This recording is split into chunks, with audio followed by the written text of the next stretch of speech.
প্রথমত আপনি তো আপনার ফ্যাক্টরিতে মানে চারটে মানে কী বলবো সিইও রাখতে পারতেন, চারটে ম্যানেজমেন্ট স্কুলের আরও লোকজনকে রাখতে পারতেন, এই ব্যবসাটাকে আরও চেষ্টা করতে পারতেন। তো আপনি এইটাই খুব বিশ্বাস করেন না বোধহয়?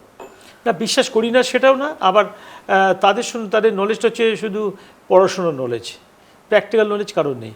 আমার ছেলে MBA করে এসছে, কিন্তু আমার ছেলে আমার কাছ থেকে অনেক কিছু, আমি যা শিখেছি ওটা রাখ, এবার আমার কাছে শেখ। ব্যবসা জিনিসটা একটা আলাদা। ব্যবসা জিনিসটা আমার কাছে যেটা শিখবে সেটা কোনো স্কুল কলেজে গিয়ে ম্যানেজমেন্ট স্কুলে শিখতে পারবে, শেখাতে পারবে না কোনো। সেটা হচ্ছে মেন, খাতায় কলমে যে শেখাটা, এটা হচ্ছে মেন শিক্ষা যে কোনো ব্যবসায়। এবং এই পুরাতন থিওরি আমি কি সব ফেলে দিচ্ছি তা না, মেন জিনিসটাকে আঁকড়ে গেছি, কিন্তু সেটাকে ডেভেলপ করছি আস্তে আস্তে করে। ধরুন আজকে ব্যবসা বাড়ছে আস্তে করে, সিইও নিতে হচ্ছে, এখন বিভিন্ন ডিপার্টমেন্টে বিভিন্ন লোক নিতে হচ্ছে, আমার পক্ষে একার পক্ষে কখনোই সম্ভব না।